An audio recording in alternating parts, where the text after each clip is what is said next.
പ്രിയപ്പെട്ടവരെ, അന്താരാഷ്ട്ര വിപണിയിൽ ക്രൂഡ് ഓയിൽ വില കുത്തനെ ഇടിഞ്ഞു കേട്ടു. എന്നിട്ടും ജനങ്ങളെ കൊള്ളയടിച്ച് എണ്ണ കമ്പനികൾ. അന്താരാഷ്ട്ര വിലയിൽ ക്രൂഡ് വില 12% കുറഞ്ഞത്. ഇതിപ്പോ എത്ര കൊള്ളയടിച്ചാലും നമുക്ക് അറിയാത്ത സാഹചര്യമായിരിക്കുന്നു അല്ലേ പിയാസുലിൽ? ക്രൂഡ് ഓയിൽ 12% കുറയുമ്പോൾ അത്രയെങ്കിലും നമുക്ക് ഇവിടെയും കുറയണ്ടേ? ഉറപ്പായും കേന്ദ്ര സർക്കാരിന്റെ ഭാഗത്തു നിന്ന് വിചിത്രമായൊരു പ്രതികരണമാണ് ഈ വിഷയത്തിൽ വരുന്നത്.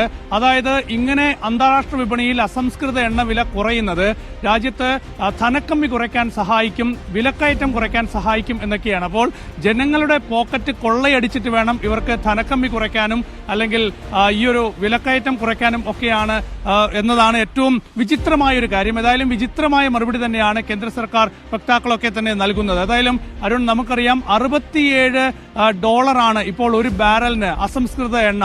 ഈ അസംസ്കൃത എണ്ണ വില $100 അടുത്തെത്തിയപ്പോഴാണ് പെട്രോളിന്റെയും ഡീസലിന്റെയും ഒക്കെ വില 100 രൂപയ്ക്ക് അടുത്തും 100 രൂപയ്ക്ക് മുകളിലേക്കും ഒക്കെ തന്നെ പോയത്. ഇപ്പോഴത് $67 കുറഞ്ഞിരിക്കുന്നു. എന്നിട്ട് പോലും ഈ പെട്രോളിന്റെയും ഡീസലിന്റെയും വില രാജ്യത്ത് കുറയ്ക്കാൻ എണ്ണ കമ്പനികൾ തയ്യാറാകുന്ന